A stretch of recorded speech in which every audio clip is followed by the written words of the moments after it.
Neil, you know what really grinds my gears? What? So, typically when someone has you record on their podcast, for example, they'll give you the raw recordings. Okay. Yes. If you ask for it. If you ask for it, correct, right? And so, like, whether when I did a podcast with Gary Vee, like I gave him the raw recordings, and then when I'm on someone else's podcast, they'll give me the raw recordings. Because if you do the raw recordings, what's going to happen? You're going to get a lot more reach, right? More reach than you would without having the other person take the raw recordings, correct? In theory, yes, because they'll push it, and then you'll push it, and there's no rules on this, but I believe the common etiquette is when you take the raw recording, you tag them or you mention them in the social post as well, which helps their podcast or their brand. So it's a win-win in theory. Exactly, in theory, right? And so I remember when I did it with Gary, he took the interview and he published it to his channel too. And again, you're doing the podcast with the other person because you want to maximize reach, right?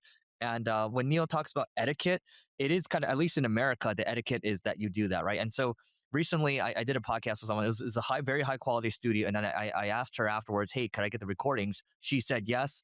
And then I thought there was going to be no issues, right? All that to say is, they've kind of reneged on the deal. And then I'm just like, okay, let's just cancel the podcast. And then from that's when she got really pissed off and she sent like this long book. And all that to say, guys, is if you're looking to do a collaboration with someone, you got to think about the goal at the end of the day. If the goal is to get reach, to drive reach, then maybe you should do the things that are in your best interest to drive reach. Otherwise, it doesn't make sense to handicap it, right?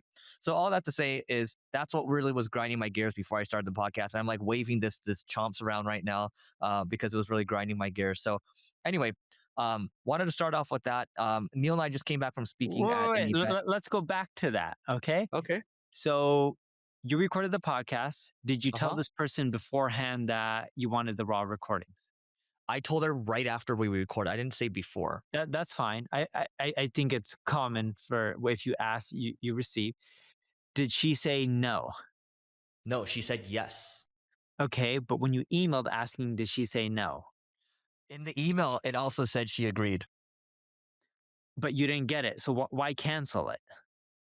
Because she wanted to do all these other things around it where it's like, oh, we're going to give you the raws, but you can only publish 3 shorts and you can only do this. And there's like all these conditions around it. I'm like, dude, man, come on. This is not like we're doing a deal or anything. This is too complex. Yeah, just stop, man. Like, this is the etiquette. And so I'm like, at this point, like, I don't want to deal with this. I don't want to, this is even a podcast episode for us. This is taking too much rent in my head. And I just cancel it. Let's not do it. Okay. This pisses me off, but I just want everyone else to know that, hey, if you're going to do these collaborations, yes, you should absolutely do them. Just be smart in terms of how you collaborate, please. So a few lessons for anyone listening is, 1, you should want to give people the raw recordings because the more people that have it, the more likely more channels and more people are going to post it to most social profiles, which means you'll get more views and branding for yourself. Even if you'll get extra 1,000 views or 10,000 views, something is better than nothing. The second is never limit people on how many clips they can use. The more clips they take from whatever raw footage you've created, and hopefully they tag you. If they don't tag you or do a collab, but you're still in some of the videos, it's still branding. Again, something is better than nothing. And the more clips they use, the better off you are. Worst case, your podcast is getting branding. And the reason I say these 2 things is I think this person messed up in 2 areas. One is not understanding that giving more raw footage to other people actually benefits them. Do you have a larger social following than them, Eric, or a smaller one? A larger? Yeah. Larger. So if someone has a larger one, those are the ideal guests you want because that's going to help you grow faster. And again, you would never want to limit someone with a larger following or even a smaller following to post more content related to your podcast or your business because it just helps you grow. Yep. Here's what I'll say. And so I'm going to give my meta lesson and I'm going to talk about the conference we went to yesterday. And then Neil, you can go do your thing. So what I will say is this. You ultimately want to be a giver, not a taker. Okay. So in this situation, and so the quote here from Zig Ziglar is, if you help people get what they want, you're going to get everything that you want, right? The more that you give, the more that you get ultimately. And so that's why in the back of my mind, I'm always thinking, what is my give to get ratio? I want that to be at least 4 to 1, hopefully even 8 to 1. So every 4 gives that I have, or every 8 gives that I have, there's 1 get that I get from it, right? And so oftentimes I'm not really asking for much. I'm trying to, like, even us doing this podcast right now, we're trying to give as much as possible. And so you don't want to be a taker, right? And in this situation, like, the biggest lesson for me is that, initially this person then asked me to be on the podcast. I'm like, okay, like, don't really know who this person is. And then initially I had said, hey, can we record at studio that's near me for convenience, right? And this person like, well, no, let's go record over here in downtown LA. Like, it was a bit of it took me like 50 minutes to get there in the morning, right? And then 50 minutes back. So, okay, first you asked me to get on a podcast, then you asked me to go in traffic. And then when I asked for the recordings, you don't want to give it to me, and you make this whole ordeal. And so that's like so many levels of taking. And then even right after I recorded the podcast too, she had asked me, hey, can you make an intro for X, Y, and Z over here? I made that intro, right? So I think it was like 4 takes. And then, like, I don't know what I really got out of this. And I was just trying to get the recordings to even promote the thing. So in life, in general, this is the life philosophy that ties into all this, is you want to give much more than you take. Because when you do that, people will see you as a giver. If you just take all the time, people can pick that up very quickly, and that's why I have no interest with working with this person at all in the future. And we'll just move on from that. So anyway, that's the right way to do these content collabs to maximize views. Just be smart about it. Think about what your goal is ultimately. That's all it is. Give much more than you take. All right. So Neil went to get some water too. It's very nice, nice, very nice. So yesterday, Neil and I spoke at the social commerce summit in Manhattan Beach. So Stuart, our friend Stuart Johnson, through the event, and he's going to be doing a lot more of these. And so that was his inaugural event. Neil, do we want to talk about any lessons or any things that came up from the speech? Anything we learned there? Because it was a quick in and out for us, but there were some things. There is, yeah.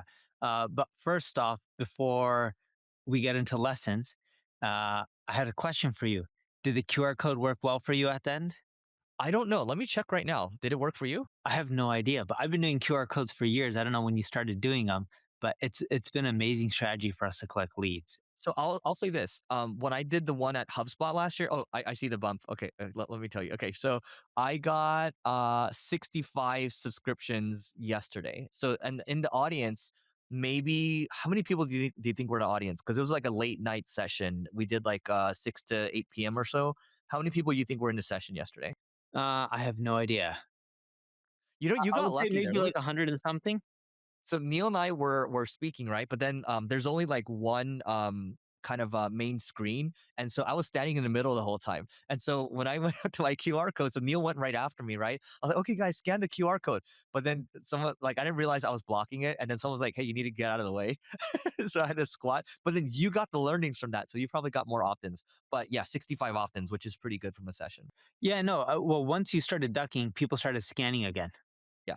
Yeah. And so what I would also say when I did the one at HubSpot, so basically Neil and I are talking about when we do these talks at conferences, we'll put the QR code at the end to say, hey, if you want the slides, get access. And neither of us really hard pitch at all. And I would say from the HubSpot one, I think I got like 500 or so from my session. The question for you: what fields do you ask for when you have people scan the QR code? I forgot. I think it's this one we made it really basic, but I think the HubSpot one we did ask for revenue size, and employee size as well, and then the company URL, or the yeah, it was a sorry, not company URL, but work email. Yeah. Yeah, we usually ask for name, email, work email. Sorry, name, email, phone number, website URL, employee count, revenue numbers, marketing budget. So we're at 7. Maybe I'm missing one. You will get a drop off the more you ask. We just find that the drop off, Quality goes up. the quality goes up, and the revenue, we still generate more revenue than when we ask for less, because it helps our sales team determine which ones to really double and triple down on and where to spend more time.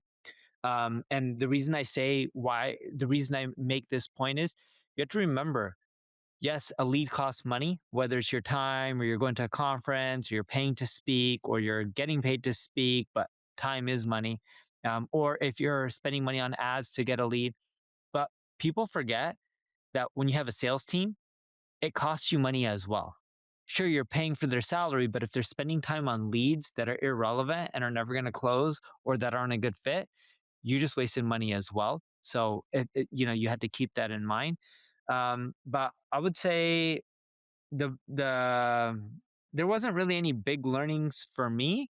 I did notice one thing that would probably make you more money. I can tell you offline if you want me to tell you offline. But yeah, I thought overall it was a really good event, good crowd.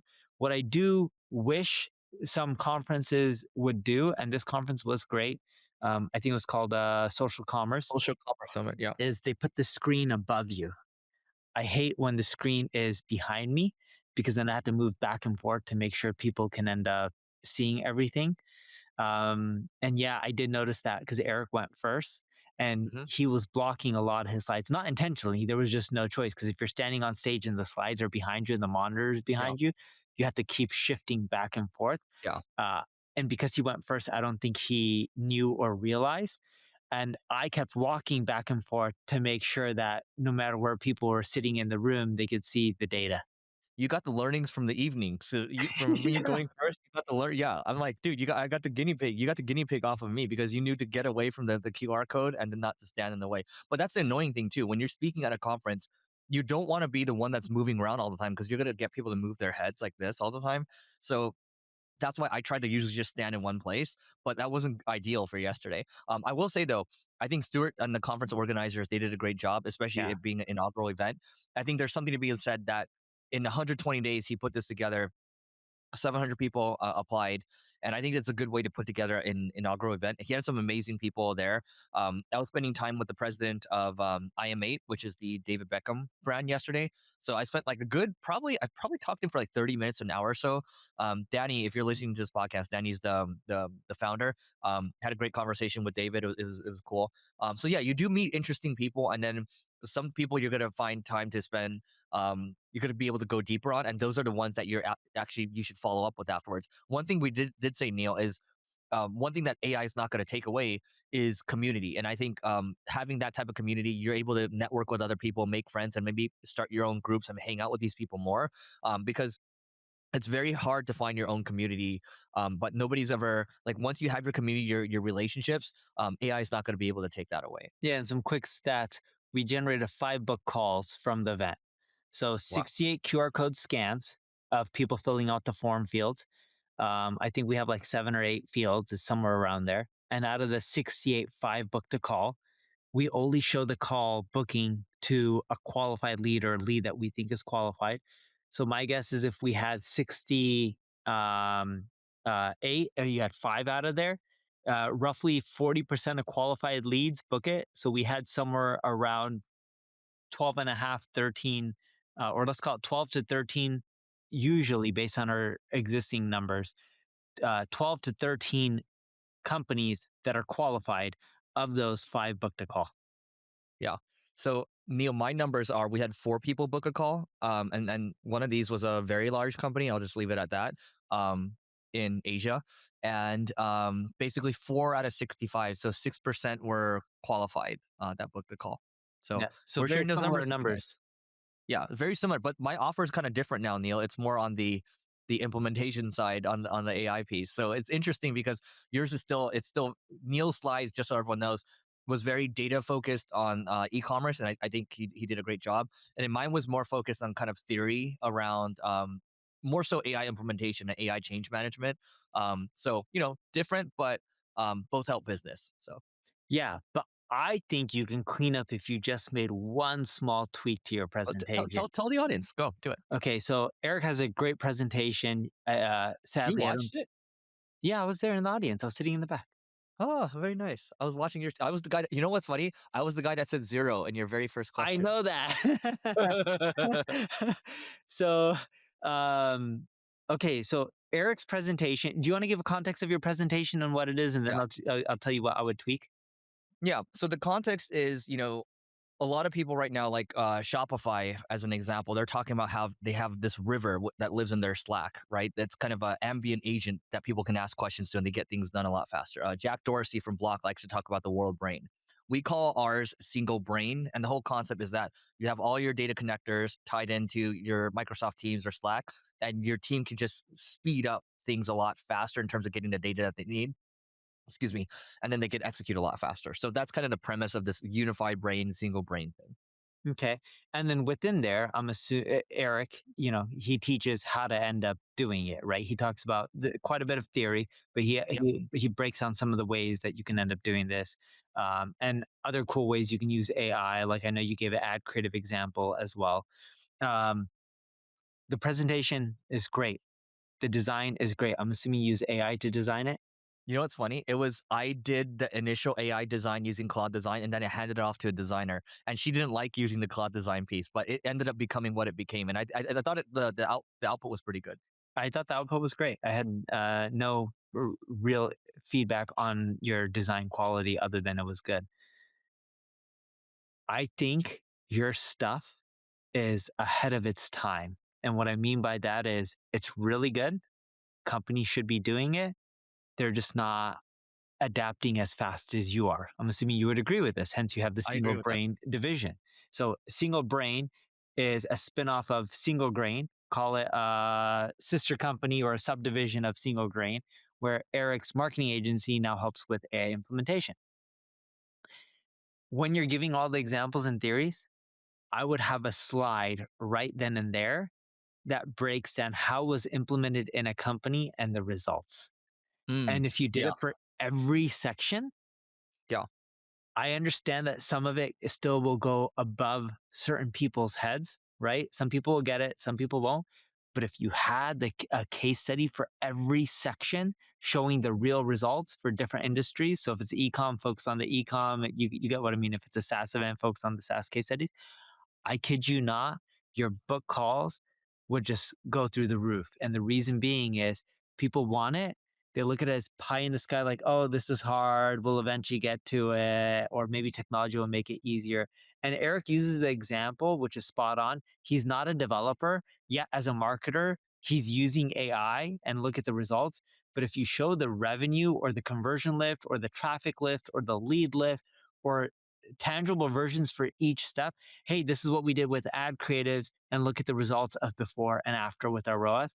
I'm telling you, you would just start getting way more paid gigs from this. I'm not talking Yeah. speaking, the actual consulting and revenue Yeah. side.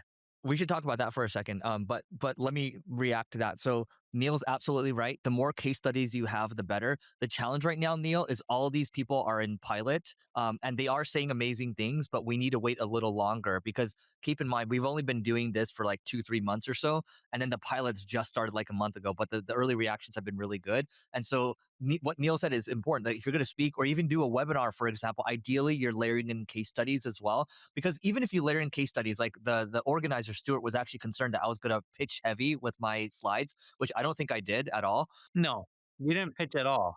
Yeah. So anyway, all that to say is even if you put case studies in there, you're not really pitching, right? And I think that the smart move is you include case studies to build that authority, to build that credibility. And at the end, when you have the QR code too, people might book calls, they might not. But if they scan the QR code, your sales team will then reach out to those people and say, hey, by the way, here are the slides over here. And then you can have your AI come in and say, oh, here's, by the way, here are the other angles where you can use this stuff too. And I think that should be included in the outreach too. So I think definitely you're right on that. We just don't have the ones that we need yet, and those will come. So, Yeah. what did you see right after? I wanted to react to something else. What were we talking about? For the event, Yeah, for the event. God, I forgot. I was gonna say we add talked something about the to what? presentation behind us, and Uh then huh. we talked about the QR code, and we talked Yeah. about using case studies in leads to generate more revenue. Or case studies and presentations to generate more revenue, which I think, you know, um, yeah, that was really all we talked about so far for the event. We were talking Yeah. about paid. I think you were talking about if there's you make money as a speaker or not. Oh yeah. We should talk about that. Yes, thank you. So, one thing is, so Neil and I we've been speaking for a while now, so we do tend to get you for vast majority of cases we do get paid. Sometimes, it just maybe there's a strategic move and maybe not so much. But in this case, again, they're very gracious to pay both of us. But I also think that whatever event you're going to choose to speak at, or maybe you're going to do like a webinar collaboration, it has to make sense for your business, right? Like the biggest mistake I made in the past was, and Neil saw me make this mistake where I would travel for like half the year and I'd go to all these random countries and it'd be really fun. Don't get me wrong, but they wouldn't drive customers for me because I would go to like Ukraine, which is beautiful, by the way. This is before kind of the The war. conflict that they're having right now. I went there, and don't get me wrong, like I spoke at a tech conference there, but the those people weren't going to buy from me in the first place, right? And so keep in mind, if you're going to speak somewhere, you want it to be connected to your business so you can drive leads or whatever it is that you're selling. Yeah, and I still believe people just get that one wrong, in which they focus on events that are potentially paying them instead of generating leads. Um, some of the best events that I've spoken at, I actually had to pay to speak, like literally pay to speak. Now imagine someone giving you $50,000 to speak at a conference and then going the other way. We had to fly to a country, let's call it business class travels, 10, 15 grand right now because of fuel prices.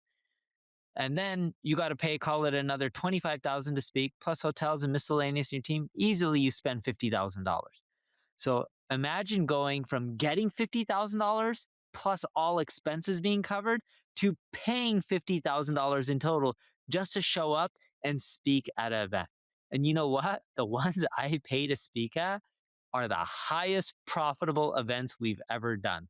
Well, give an example of kind of how you mapped it out. So you spent the 50. How much do you think you actually got short term and then long term from it? Like, how much detail can you go into here? I can go into a lot of details. So let's just use general numbers. Let's say I spend on average $50,000. We will only pay to speak at an event that has our ideal customer profile. And I'm not talking about there's an event with 1,000 people and then maybe 5, 10% are your ideal customer profile. I'm talking about you pay for event and however many attendees there are, we usually look for big ones where they have like 10, 20,000 registrants. So that's how many people show up per day. And the reason I talk about per day is a lot of times event will say we have 50,000 people. And if it is a 3-day event, they may have, call it 16 and a half, 17,000 people per day.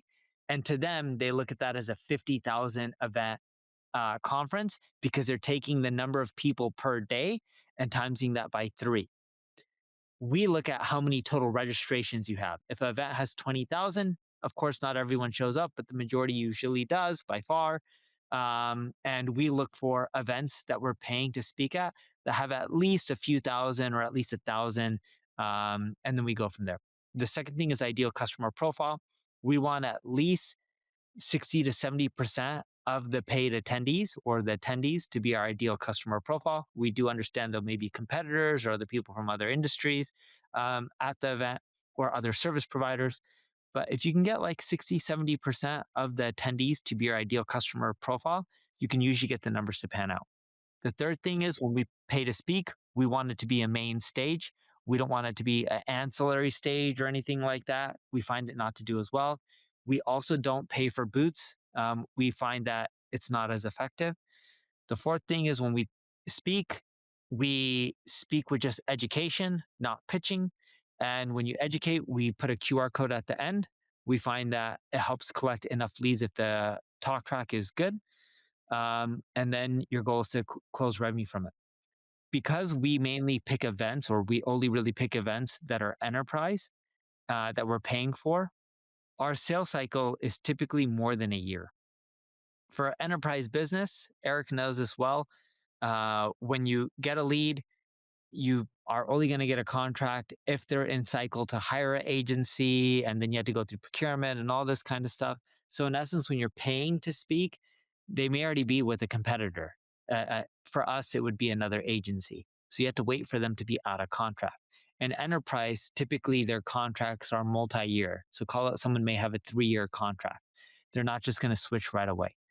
But if we look at the sales cycle and it being more than a year, if I spend $50,000 for an event, we usually over time can generate at least a few $1,000,000 in contractual revenue.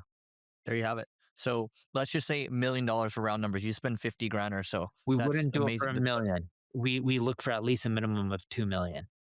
Yeah. So, okay, you're looking for a 40x return long term, Yeah, like a but 1 year. the numbers aren't as good because in agency world, and this is more so for everyone listening, Eric already knows this. If you close $1 million, when you're pitching, sometimes you have to travel to go to those to that company. You got to spend time internally on a lot of pitch prep. That costs a lot of money. So if you spent 50 grand just on the lead and you spend another 50 grand to close $1 million contract, the margins aren't good if you're only closing $1 million. You kind of need a minimum of $2 to $3 million for the numbers to be pretty good. And Yep. that's an annual recurring revenue. And then, of course, hopefully they stay on for 4, 5, 6, 7 years. The numbers get really great there, but in the short run, you do eat it. Yep. So what is the lesson here, everyone, is one, you have to know who's in your audience, but also you have to know your gross margin as well, right? And then you have to know Yeah. how the 1 year LTV of these deals look for you, and then you kind of map that out. So would highly recommend that you do this with the finance person on your team, or maybe you do this with your finance AI, but then have a finance person verify it, however you want to do it. But that's how you calculate the ROI of speaking at these events, or even paying to speak at an event. Now, let's talk about this real quick, because Neil, we're both going to be at HubSpot again. HubSpot's Inbound, and we consider that like a flagship event. When you've spoken at like a HubSpot Inbound or like a Web Summit, for example, we've both been at the HubSpot, right? So how do we think about that From a perspective of generating ROI? revenue, Uh huh.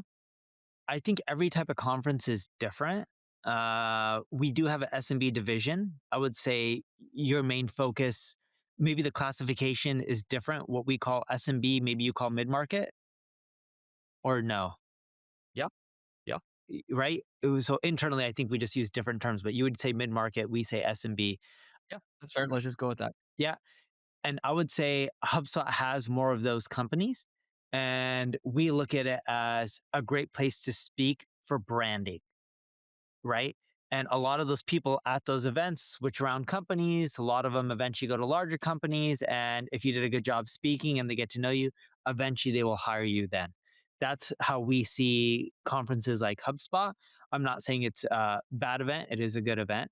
But we don't look at it as a direct ROI. So every time we go, we just look at it as trying to build a brand versus trying to collect revenue. Yep. And the way I see it too is from a brand standpoint. So they will, going back to the earlier part of this episode, they will give you the raw files, they will give you the clips, right? And then you can decide what you want to do with those. And again, I found that at least on X right now, when we put these mid-form kind of horizontal clips for 2 to 3 minutes or so, those do really well, right? And then if you have, my hope is that when you're going to speak at these things, or even when you're doing webinars, they're able to clip these out. Like even me, Neil and I doing this right now, we're not in person right now, but these clips where I'm kind of like side view looking at Neil like this, does pretty well too. Quick break for SaaS founders listening. You know how content marketing works, you know how AI SEO works, and you've been seeing competitors ranking for your keywords all day long. But you don't have the time to write, and hiring a content team feels premature or just out of the budget. That's exactly why we built ClickFlow. It helps create AI SEO content that actually sounds like your brand. We're talking thought leadership, we're talking product content, comparison pages, without having to add more headcount. It also helps you do things such as building FAQs, internal linking, and telling you which old posts are hurting your domain.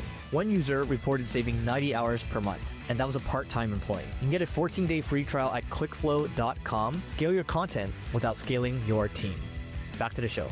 I think we can switch over to this piece over here. I want to talk about, do you see that what the Conde Nast CEO said? He's basically saying you want to act as if SEO is dead. So this is the part that everyone missed about Conde Nast CEO.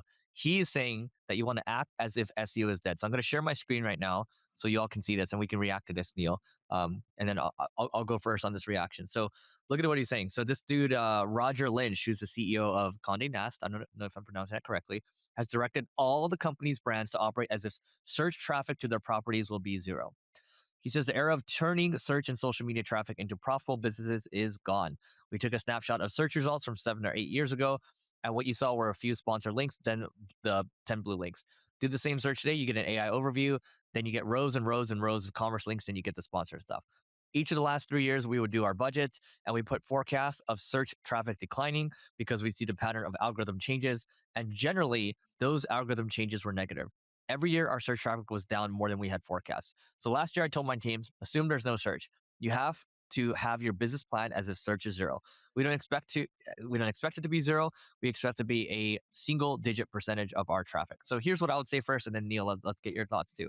So my take on this is that I think it's a smart thing to act as if it was zero, but that doesn't mean you treat it as nothing. Okay. So you still treat it as part of your strategy, right? Because the understanding is AI overviews or LLMs, they're still grounding on these search results. These LLMs still need content from somewhere, whether they're grounding on, Google, they're looking at YouTube, they're looking at Wikipedia, they're looking at Reddit, they're looking at TikTok, they're even looking at LinkedIn now.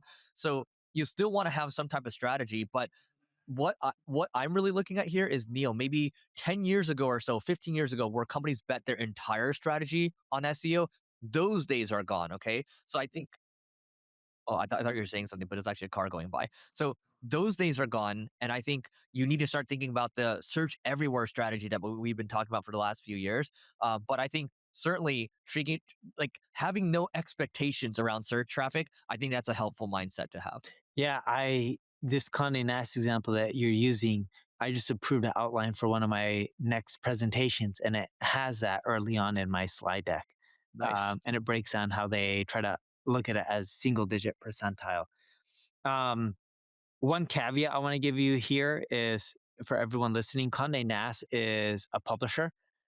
Their monetization model is very different than most businesses, right? Most businesses that I know are not publishers. I agree, it's really hard for publishers.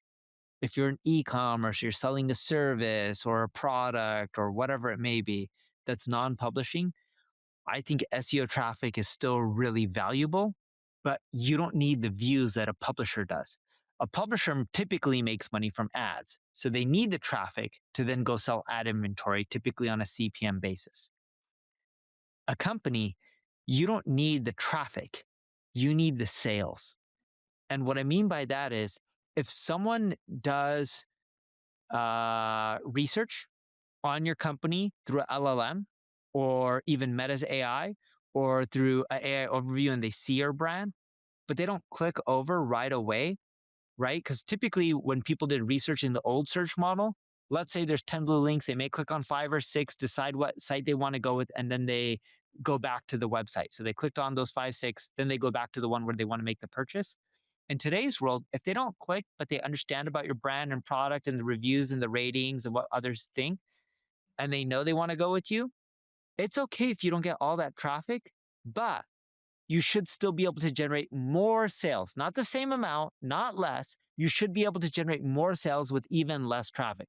That's a pattern we're seeing when people are doing their marketing right.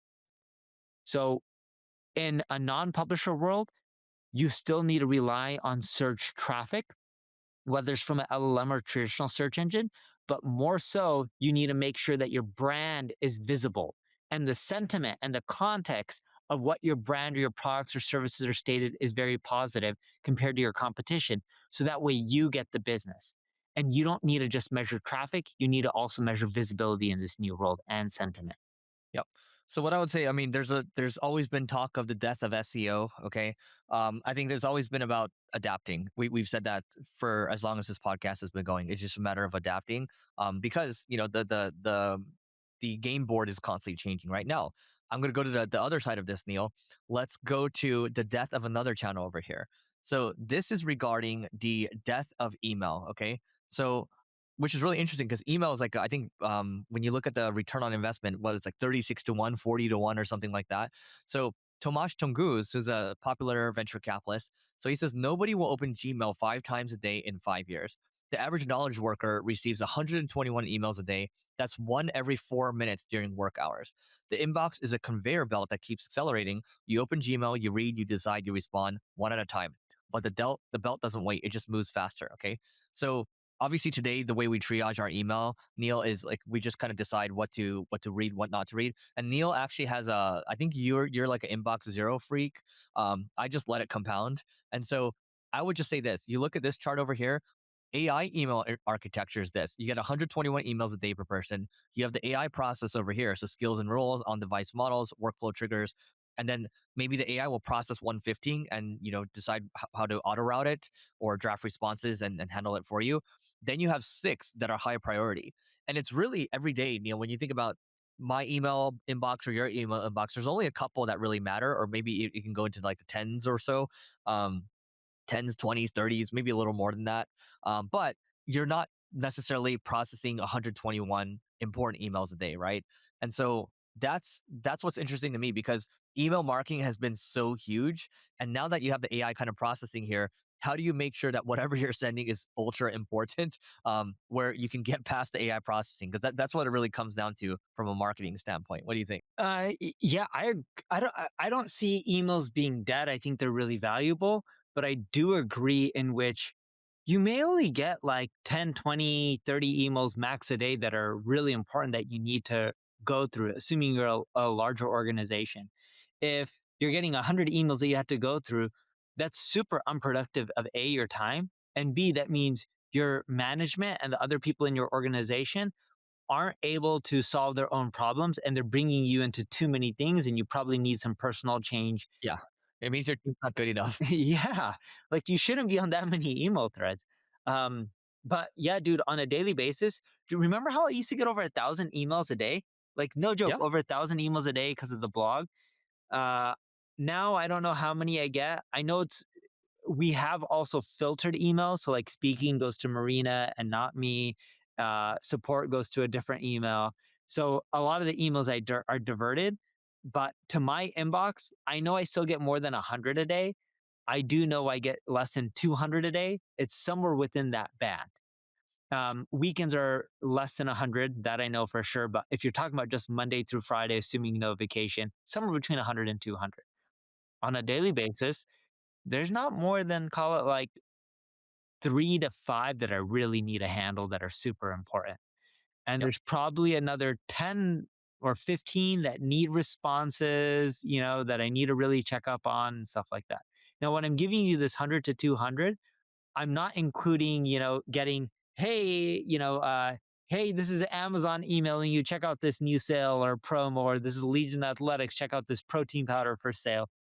I'm not including those in emails. I'm talking about actual work related emails. But yeah, I think people are emailing more than they need to, not from a marketing standpoint, but I do believe they're also with email, like people just don't know how to prioritize their time and focus on what's important. And speaking of email, there was a guy that you talked to named Matthew Pollson. I think we both follow him on X. Matt Pollson, yes. Matt Pollson. And he had this strategy that has helped him generate, I think Eric mentioned yesterday at the event, what was it? How many millions? He's pretty public about his numbers. Was it like Yeah. 50, 60? Yeah, he's pretty public. I think in public he said 40 million, 50, 60. Let's just say something around that range, 40 to 60 million dollars a year. And he's been running this email list newsletter Market Beat for quite a while. And he has this concept known as the make money button. And the way the make money button works is if you opt into his investment newsletter, right? His they give you like tips and things like that. If you click 3 emails within the first 7 days, you get put onto this make money button list. Okay. What the make money button list is, it has your primary offer, so you can have different products and services. So you might get one. Here's a product service offering over here because you're very engaged, right? Your open rate is going to be extremely high. And I implemented this make money button, and our open rates on that particular segment is like 85%, Neil. So so then it goes one offer, you get another offer 2 3 days later, and another offer, and you can just keep going through all your offers. Now the way it works is after you go through that sequence, you are on a cooldown for the next 30 days or so, or you can be a little more aggressive and say 21 days. Now, after 30 days or so, you click 3 emails again in 7 days. Guess what? You go right back onto the make money button list again and you cycle through. So you should probably be adjusting that segment and updating it every quarter or so because you don't want to burn people out. But the whole idea here is that if he's added a lot of value and clearly you find a lot of value in his list, then he will auto segment you into this other one and then run you through that. And I think that's been genius. And he said that's made him millions and millions of dollars. And I'm assuming his make money messages are different the second time he puts you on, right? Because I'm assuming that if you do the same message over and over, they don't work as well. And I'm assuming it's different offers, It's the different. same. It's the same. He runs the same. So Yeah. he doesn't change up any of the copy or anything like that. I would recommend changing it every quarter or so, but like I've ran the same copy over and over because I literally just copied his segment because he put it up on X. And then and it's worked well for us. So Yeah, no, I believe it works. We do something similar on our end in which we have a drip sequence. People go through the drip of our most important emails and we sprinkle educational. And then when we're seeing people engage, every week outside of education, we'll pitch them email for one of our products and consulting. And then the third one is a webinar. So anyone who's engaging, we try to push them on those three things once a week. And we constantly have education. We constantly have pitching every week. We rotate up the webinars. We rotate up the consulting pitch, and we rotate up the product pitch on a weekly basis. And we found it to work well. Well, Neil, let's talk about this because people talk about the death of email, right? And sure, I think AI filtering is really going to get more aggressive, but if you're constantly focused on education and adding value and making sure that okay, yes, you're teaching, you're sharing numbers, things like that, and you get them interested enough in your other stuff, that's cool, right? Because that is interesting enough where people want to continue to open your stuff. But if you're constantly pitching all the time, then of course you're going to get filtered out. But if they tell their AI, hey, I really like this email list over here from Neil. I really like this email list over here from Eric because they're constantly providing value. Then sure, you can maybe get past the filters, right? So we'll see how this goes. I don't think email is going to die. I think people are so used to using email. I think a lot of these things take a long time to die anyway. Yep. So I would just say focus on adding value because I look at Neil's talk yesterday. I look at my talk at this conference. I've never really been a pitch guy. Neil, I don't think you've ever really pitched hard. Whenever I've tried that, that just never worked out well for me. So at least that's what works for us. I've tried pitching hard. Remember the Agora days? Yeah, but that didn't really that wasn't you. It wasn't. Yeah, sure. I pitch hard for other people due to partnerships, and it did generate more money from the same emails to the same people than when I didn't pitch hard. Like it, But you also kill a lot of goodwill too. I do believe you kill goodwill. I don't have the exact date on it, but it just forget the revenue side. It doesn't feel right, and if it doesn't Exactly. feel That's why I'm right, saying it's not you. yeah, Yeah. if it doesn't feel right, it's just like your soul's not in it, your heart and soul's not in it, and then eventually, I believe you'll see a revenue decline from it. Yeah. It's also it doesn't feel right. It also kind of feels exhausting too. So I just like teaching and I like seeing when people have a light bulb moment in their head and they might take whatever they do with it. And sometimes they become customers and they don't, right? But I'm a big fan of and I mentioned this when you're away for a moment, but the more you give, the more you get. You help others get what you want, you're gonna get everything that you want, right? And so it's like almost like your the goodwill comes back to you. It's like a wake that you leave, a goodwill wake where you're like driving a boat or something like that. So Yeah, but if you look at the contrarian viewpoint, and let's keep using Agora as an example, Agora has always pitched hard, and they continually do, and they've done it for more than 10 or 15 years or however long they've been in business. Bill Bonner's one of the richest people in the world, right? I think just his real estate portfolio in Baltimore, because he picked up stuff for like $1, when the city was just giving it away and then he had to gentrify the buildings. His real estate portfolio is massive, his castles and all the businesses. When you look at Agora, all the divisions, I don't know what they generate now, but when I used to be closer with some of the people in marketing there, again, they have different divisions. Like they used to have Agora Financial and Stansberry and Money Map Press, and the list goes on and on. They're generating over $1 billion a year in revenue, and maybe some years closer to two. And the reason I point this out is Eric and I don't pitch hard, but we don't make anywhere near the amount of revenue that Agora makes, right? I don't know Eric's revenue, but I'm pretty sure if you combine his revenue and yeah. my revenue, we're much smaller than Agora in totality by far. So even though we don't like pitching hard, there's a lot of people who make much more money than we do pitching hard. We're not saying it's right or wrong. We both just choose not to do it because it just doesn't feel right for us, but for others, it may feel right. Yeah, if it feels right for you, more power to you. Do it. I think you just got to do what's true to you. I think that if there's anything we've learned in our, roughly 40 years of living, kind of around the same time. But you got to do what feels good because it's going to be more long term. If it doesn't feel good, then you're not going to be able to do it for long term, and it's going to suck the soul out of you. So one thing I want to talk about with email too, by the way, do you want to know how to send 1 million emails for $100 a month? Yes. Wait, send 1 million emails or have a million contacts, just to be clear on this. Send 1 million emails per month. So obviously when you're paying a lot of these different services, it gets pretty expensive when you're sending a million, but I'm going to show you how you can send 1 million emails per month for $100 or less. Ready? Yes. I'm ready. I'm actually paying attention to this one. All right. Oh, wow. Missy doesn't pay attention. No, So, no, all no, right. no. But like when I say I'm being paying attention, I always pay attention to Eric. It's more so I'm getting close When to there's my a screen discount, because I want to actually see how I can save.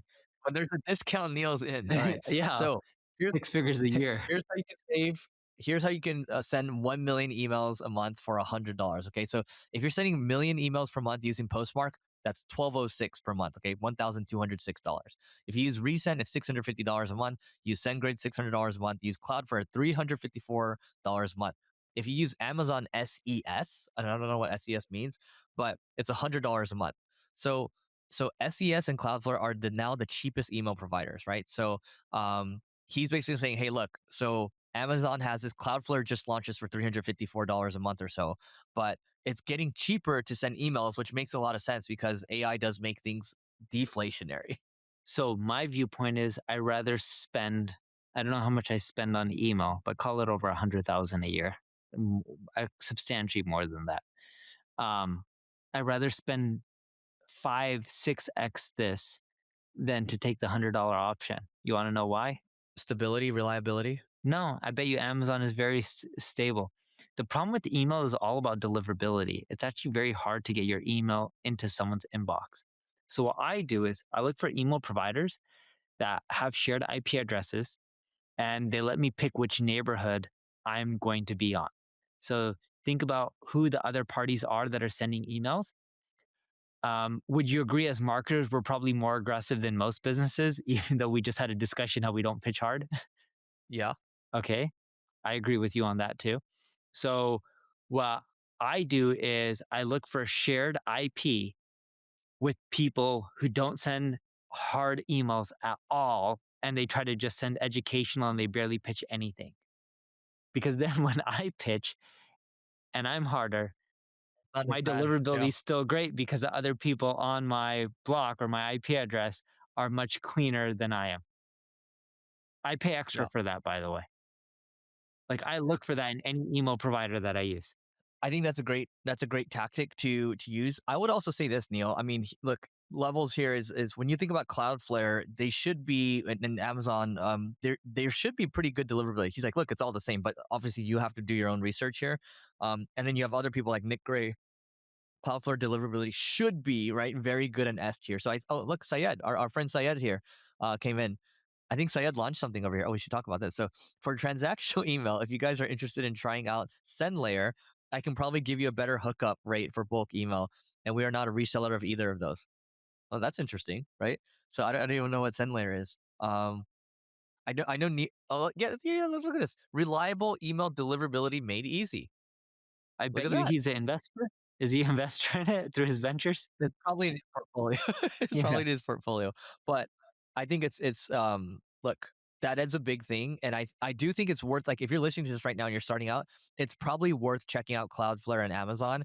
And then Neil, maybe you can test it on one of your smaller things, but it's interesting to me. Like we're paying $6,000 a month for 8 million emails on Mailgun. And this guy's like, bro. So anyway, I think before you make the change, yes, look into deliverability. It's not always about price. You want to make sure, in my mind, sure, stable, secure, reliable. But in this case, Neil's right, deliverability too. Yeah. Okay. So check this out. On Eric's screen, you can see how this X post got 2.2 million views. I believe it was 2.2. It's kind of small for me to read. Is that correct? Yeah, it's 2 point. So we all talk about posting on social media, whether it's X or whether it's LinkedIn. You don't need the follower count to do well. You can just do what Syed did. What Syed did is, and I don't know what his follower count is, but it's probably decent. But what he did is he went on a thread that was really popular and blowing up and left a comment about another product. When he left that comment, how many views does it have, or does it show, Eric? Yeah, it does show. So just so everyone knows, Syed has 106,000 followers on X, and then so he posted and 1,800 people saw that. That's a lot. And that's 1,800 potential Give it a customers. point. So you should go and see what threads are really popular in your space and just go and respond. And I don't know why too many people don't do that. It's an easy way to generate more revenue through social. And everyone's like, oh, I don't have the followers. It's not going to work. You don't need any followers. You just need to ride the coattails of other popular threads and leave a response that's helpful. If you notice here, Syed's response, he talked about a product. He talked about how it's a better deal, if I'm not mistaken, than the others, and it's reliable. And it wasn't too aggressive, but it was very relevant. If someone was talking about using AI and how AI is changing the world, and then he's just like, oh, you should check out this email solution, that's too aggressive, right? And that's not related. Syed's not doing that. But the example that Eric shared is a prime example of what people should be doing with social media to just drive more sales if you don't have followers. So Neil, you know what that's called? Responding to participating in the community. No, it's called reply guy. So a reply guy is someone that just sits on like X or LinkedIn, for example, just replies to relevant posts. So being a reply guy in the beginning when you have no followers, to Neil's point, will get you a lot of views. And like sometimes I would reply to someone and like someone's like, "Oh, this is how I'm using AI," and I think this was a couple months ago when my X account wasn't really doing much.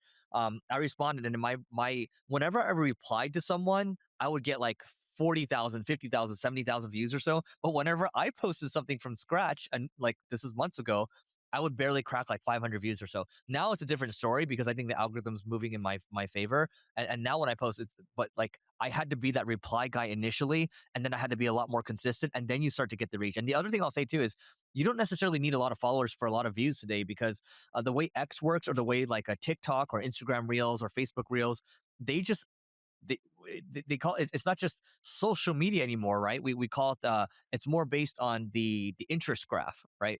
And so if you post something really good, it's going to get a lot of views. And it just followers don't matter nearly as much as they did before. I think even when you look at like a YouTube, like a short, for example, YouTube long form, I think followers still matter a little bit, but not as much as before, right, Neil? Followers matter very little. So social media has become democratized. It doesn't matter if you have 1 million followers or 100. You guys have all seen the girl that says, "I'm looking for a guy in finance," right? 6'5", blue eyes, or something like that. That went viral, and then she did a song, I believe, with 𝗔𝗕𝗄𝗧. You guys have all seen the guy who's drinking cranberry juice and longboarding on a skateboard or whatever it's called, a longboard, because his car broke down. And then everyone started buying cranberry juice, and then I believe they bought him a new car or a truck, right? What I'm getting at here is these people didn't have a lot of followers, yet they went viral and they got millions of views, if not hundreds of millions of views, and created internet memes and sensations. What happens is if you have content and you put it out there, it doesn't matter if you have 10 followers or 100 followers. What the platforms all do is they show it to a small group of people that they think would be interested. If every single one, and I'm giving you an extreme example, watched it, liked it, commented, and shared it, they did all three, then after they showed it to 10 people who do that, they'll start showing it to 500 or 1,000. Now, you may not get all 1,000 to that, but if you had 20% like it, share it, comment on it, and watch it 3 times, it starts going viral because the engagement is high and the platform knows that people love that piece of content. So they share it to anyone that they think would be interested. That's how their algorithms typically work. Yep. I would also say too, I mean, you've been doing this for a very long time, but when you post something and you want like a new YouTube video, like you'll hit your email list and it does give it a nice initial boost. That goes a long way as well. I stopped doing that. So how does it, so it's just pure organic now? Yeah. So what Eric's talking about is I would publish YouTube videos 3 times a week. And this was before they introduced shorts. Now I publish YouTube videos daily. Majority are shorts, and my longer form are longer than they used to be. And when I used to publish them, I would send an email blast in the first 24 hours. Because the way a lot of what YouTube's algorithm works for both the searches, because a lot of YouTube traffic is actually driven not just from people discovering the product in the sidebar or the video in the sidebar, at least for the desktop version. They also discover it by searching on YouTube, and then you want to rank. If you do well in the first 24 hours, your rankings go up, they recommend you more, and your video tends to blow up. So what I would do is I would take my email list the hour that the video got published, and I would push it out. What ended up happening is over time, as my email list grew, YouTube believed that me sending an email blast was spamming, and they felt like it was bots or I was trying to game the system, right? In theory, I was, using the algorithm to my advantage, but they thought the traffic was quote unquote fake. And what we saw is they would stop counting the views because they thought it was bot traffic when it was real humans, and it would actually hurt it. So I stopped. When my email list was smaller, it worked well. But when I started blasting out videos to like 2 million people right when I published the video, Oh yeah, yeah. they're like, It's "Oh, too. this is You need to such do like traffic." segments, dude. Yeah. I've Yeah, never tried it yeah. with the That makes sense. I should go back and try it with a much smaller segment of my list, but I'm too lazy. Yeah. Well, I think someone on your team should, but probably you're the only one that has control of your email list still, right? No, I don't send out my emails. I do review all of the emails. Okay. So like check this out, and I'll Yeah. actually share this on screen. I think this will be interesting for you guys to actually see my workflow. But like, check this out. Hope you're doing good. This is from Colin. This is literally yesterday. Here's next week's emails and charts for webinars. All right. I go through every single email and I go and edit them every single week. I get one group of emails coming from the consulting side of the business. The other arm of my business is software. I get another group of emails once a week for the next week for all my product related emails. And I literally go through every single one for the subject line to the copy to the CTA, and I modify every single one, but I don't send Wow. them out. So yeah, in theory, someone should help you segment just for the hell of it, just to test it. Yeah.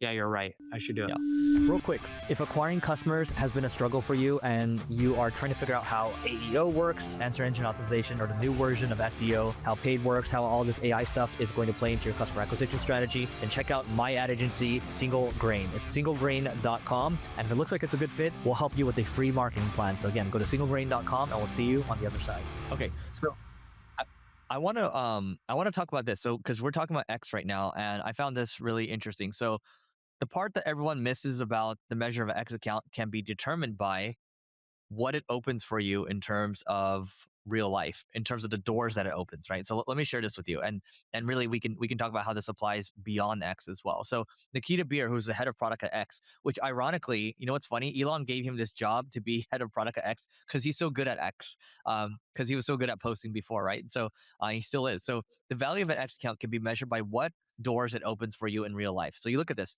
3.4 million views on this one, and then Gary Tan of Y Combinator's like it's priceless, strip mall guy, and you have Nicole Benham here, and then all these other people. It's like, oh my god, it's changed my life. Even your brother here, Dr. Parik Patel, this guy, he's like 100,000%. This guy over here, your brother, right? So, so anyway, all that to say is that I think about this, Neil. I think about. I'm going to share a couple examples, and then we can kind of go beyond this. But recently, a lot of engineers have taken our Beat Claude challenge. They've all come from X. Okay, we've had a intern recently join us who's amazing, and he came from X as well, and he actually applied using X, and he wrote like a thread. And so, and I think about the people that I'm able to talk to through DM, whether it's like popular creators or venture capitalists or entrepreneurs, all that comes through X, and it's all like because you spend the time to actually create something that actually intrigues someone else in terms of it's thought-provoking statements that you put out there, right? And you also get to test your thinking out there when you're on X. Like you can test whether your thinking is right or wrong. And for me, I personally like writing a lot, and I think you do as well. And so it can be X, it can be LinkedIn, it can be whatever it is that you have. It could be YouTube or whatever.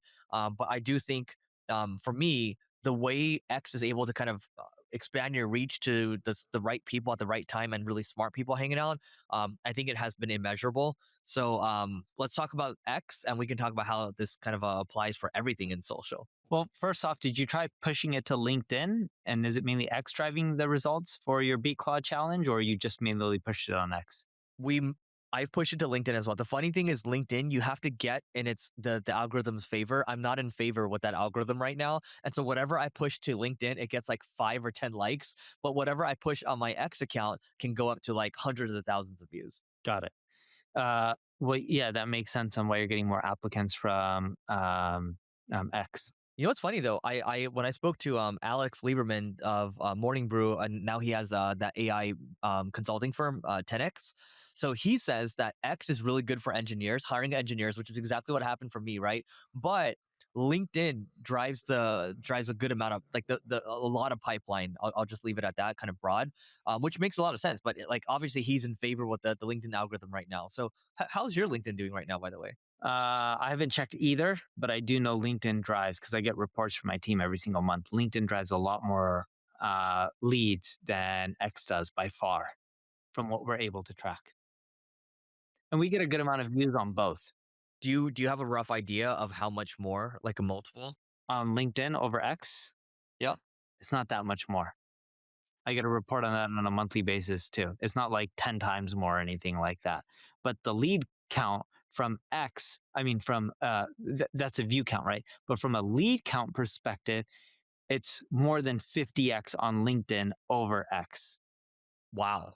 Uh-huh. That's a lot. I think it's Yeah. actually closer to like 56 or 57x more. You know what's funny? X. Because Neil, when you post to LinkedIn, I'm going to pull up your LinkedIn and let's just take a look at it, right? So your posts are just reposts from your other channels, aren't they? Uh-huh. So it's the same stuff as X and all the other channels. Yeah. So I do that, right? And here's okay. Let's look at. I'm going to look at Neil's and I'm going to look at ours. So let me share my screen over here. So let's do a little analysis of our socials, and we can even talk about how we would improve each other. So Neil, you see yours? Yeah. Okay. So this is short form over here. Neil published this 5 hours ago. Neil, just so for context, Neil has 800,000 followers on LinkedIn. So 45 likes, 20 comments, 4 reposts, and literally, it's it. I'm sorry, it's not like the caption's amazing or anything. It's just like a normal caption. There's like his team still uses tags. You probably don't need tags anymore too. But hey, 45 and 20, not bad for 5 hours. This will probably get, I would say, like 150 or 200. What do you say? I have no idea. Okay, let's look at some other ones here. So 19 hours ago, he published this chart, 51 likes on it, 22 comments. And then let's go down a little more, 57, 23. Okay. But I would say that I think Neil is, because he's reposting, it's almost like a slot machine. Okay, this kind of looks like a slot machine too. But like this one will get 216 and 72. It's not even that. This If one you will get look at the 130. if you look at the topics are very specific to our ideal customer profile. So like if you look at the charts, those few examples, they won't get tons of likes because they're tailored around local businesses and ideally ones that are franchises. Because that's what we're trying to get for leads. Right? Yeah. Well, what I'm calling out, Neil, is that Yeah. so check this out. You see 57 over here, and then but you have 200, you have 4x more. This is what I'm calling out. So I'm calling out like there's a luck component to the post. You just never know what's going to do well. No, but that video is more generic than the ones that are charts. Like specifically, that video was more general for anyone. Yeah. So Okay. this I know.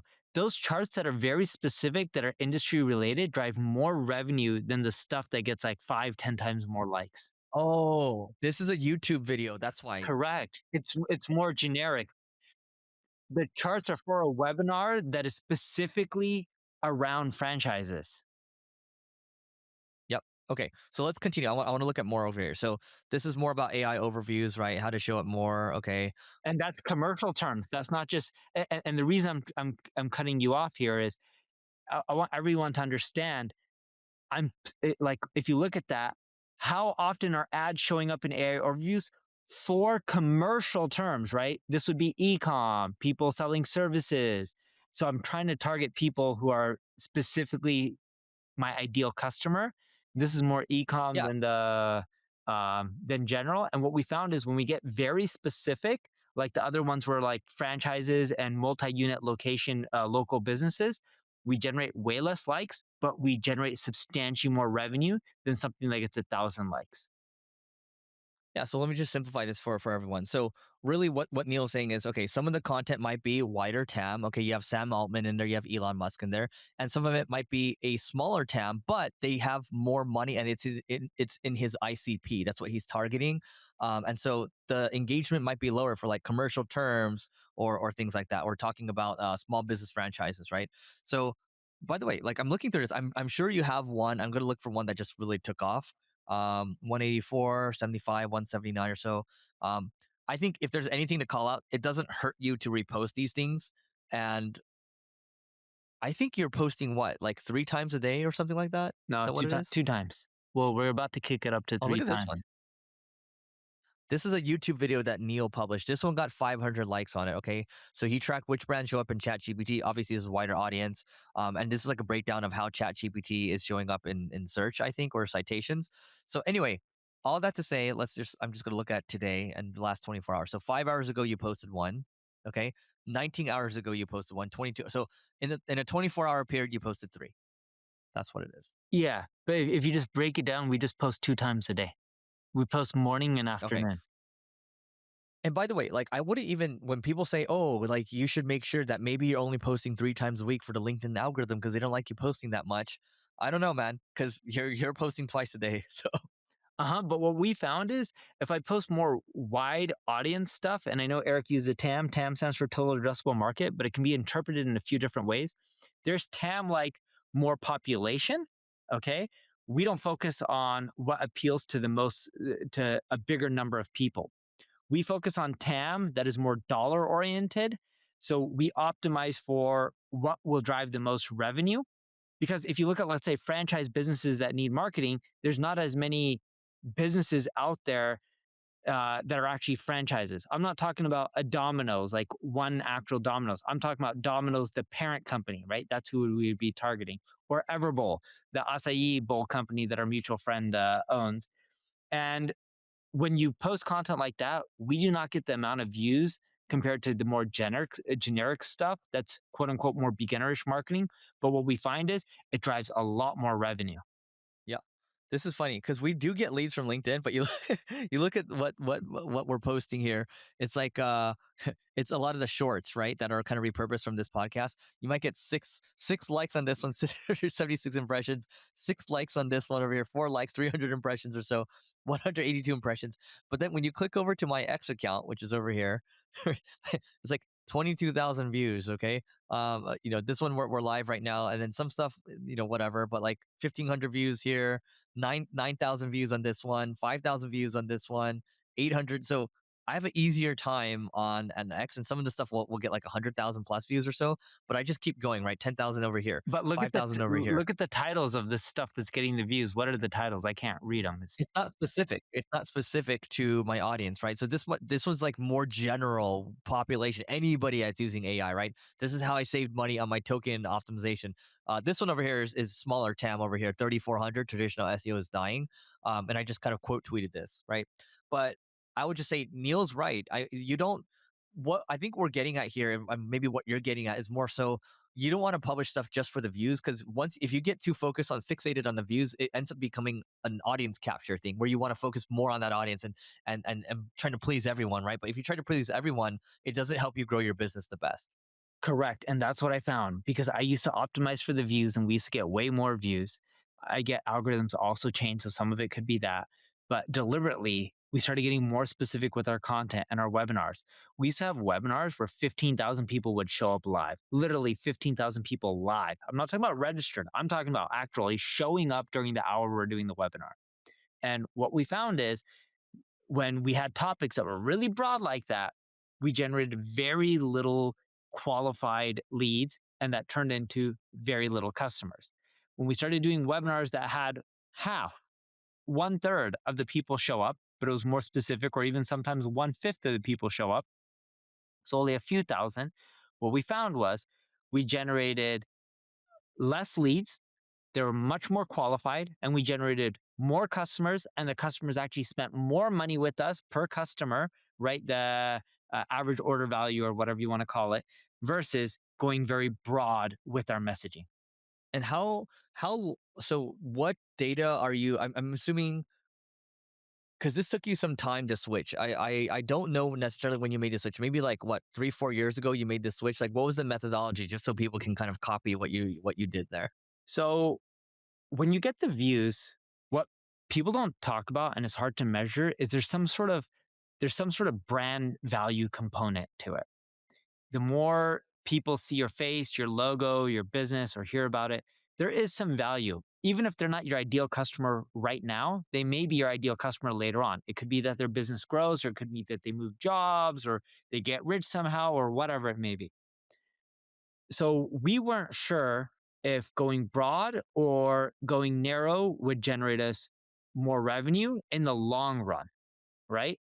So what we decided to do was we were posting once a day on social media. We decided to post one more time a day that was more specific. And as we started seeing the real revenue benefits from it and the brand benefits from it, we started then posting both more focused content around our ideal customer profile. Not every single day, but for the majority of our content. And then eventually we transitioned to trying to fully do that majority of the time. When I say majority, like 85, 90% of the time. And we found that model to work really well. And what we found on the brand component side is less people are actually familiar with our company because of it. Or at least we're not top in mind as much for many companies. And back in the day, I would get Instagram messages and direct messages on other platforms being like, oh, my dream one day is to grow my company so I can hire you to do my marketing. Once we get big enough, we're going to end up hiring you. Now we get way less of those messages, but we get messages from larger corporations asking us specific questions related to problems they have in marketing. And we generate way more leads. And we're building a stronger brand with our ideal customer profile. While before, our ideal customers weren't really messaging us on social media because the content was too broad. Yep. So I think at a very meta level here for everyone to think about is you really have to understand the business that you're in. And again, like we've seen mutual friends, Neil, that have just chased the views to the end of the earth and they become very popular influencers, so to speak, and they have millions and millions of followers. But it distracted them from their main business, and their main business kind of looks like a Frankenstein now. Yeah. I agree. Yeah. I've tried chasing the views. Eric's friends, I've had dinner with some of Eric's friends and be like, oh, I read your article. You know, the one you wrote on like what flying business class or how you spent all this money on Tom Ford and, you know, fancy clothing companies and what it did. That was so cool. Like, no joke. Some of those articles got millions and millions and millions of views. And so many people would stop me on the street, be like, oh, I read that article about you know, buying more designer clothes. Didn't generate crap in revenue. And at the end of the Is day, that the I'm in guy you business to met make at my money. mom's funeral? The what? Did you meet this guy at my mom's funeral? The one that said that he read your article? No, this is when we were in Vegas and we did lunch at Aria and you were gambling before dinner because our Oh, no, reservation no, was a that was little bit dinner. late. That was dinner at Aria. Dinner at Catch or something.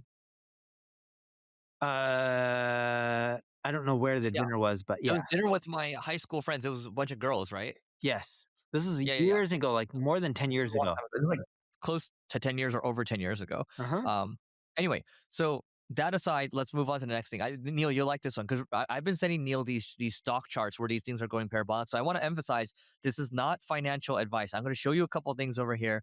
And funny enough, Neil, I told someone yesterday.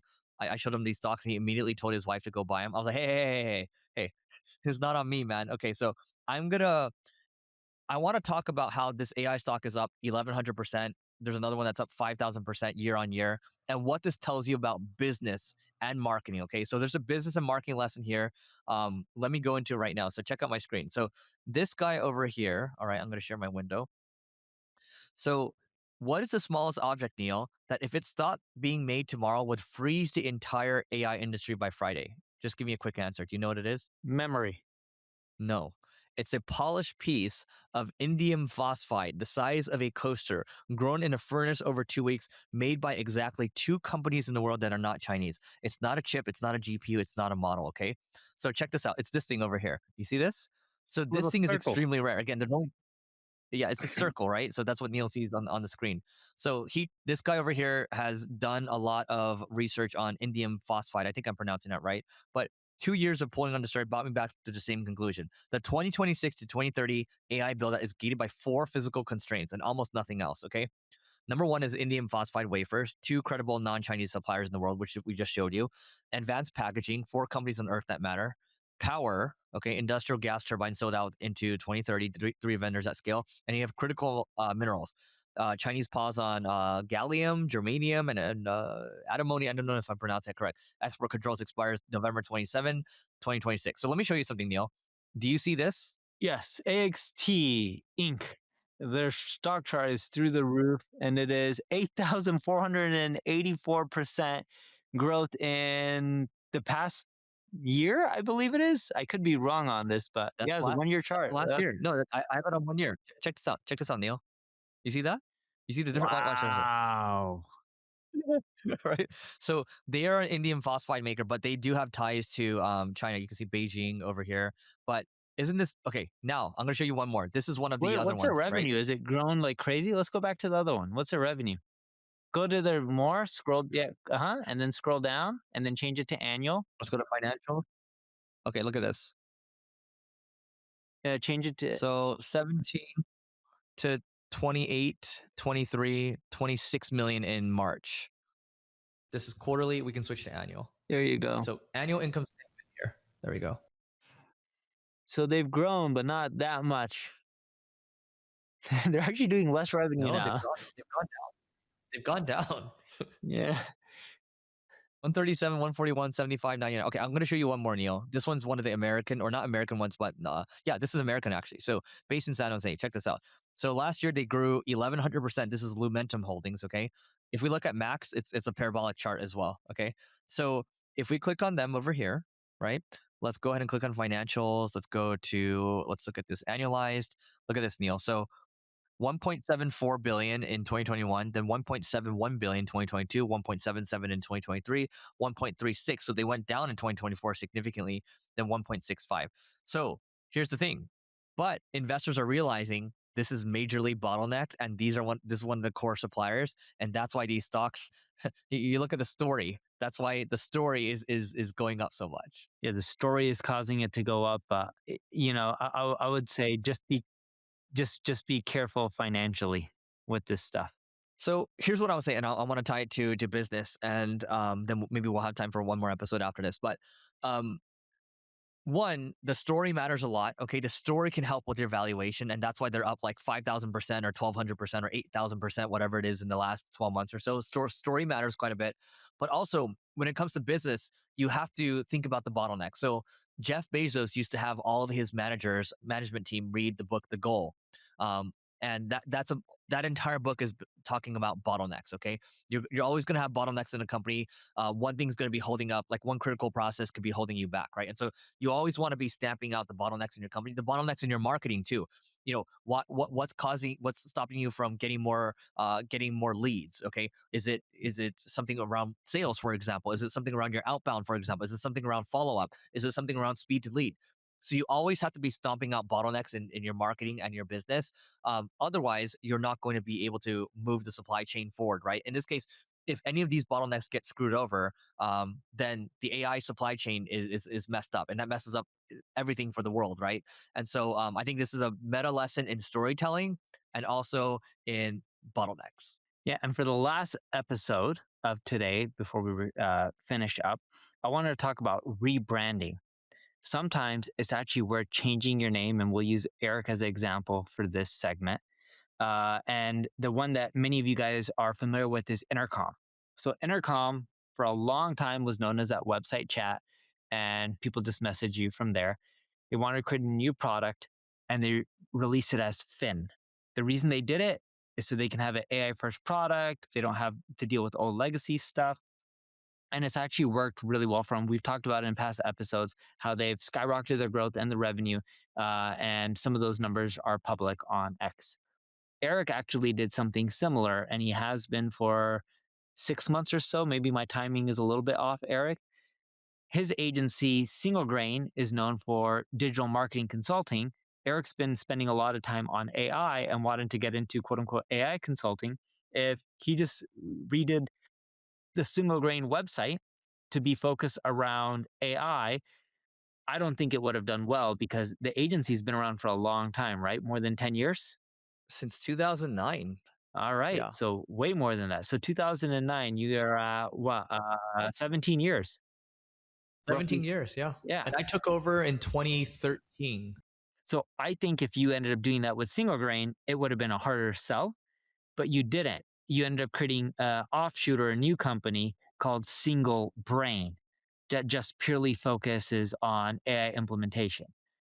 How would you say what lessons would you say you've learned from the branding shift or change? Now, to clarify here, he still has both companies and he still does both services. It's just he has an offshoot brand for the AI consulting. What would you say is the pros of doing it that way versus the cons of not just choosing Single Grain for both? And if you had to do it all over again, would you do it the same way? So Neil, when you think about the brand Kleenex, what do you think about? Tissue paper, toilet paper, Tissue like paper, right? Kleenex, like Yeah. like to. Yeah, Kleenex. Yeah. So toilet paper or paper towels or something like Yeah, that, right? But mostly tissue yeah. paper, right? Sorry, I didn't mean When you toilet think paper. about I meant for like when you sneeze, like your nose. yeah, yeah, yeah. Yeah.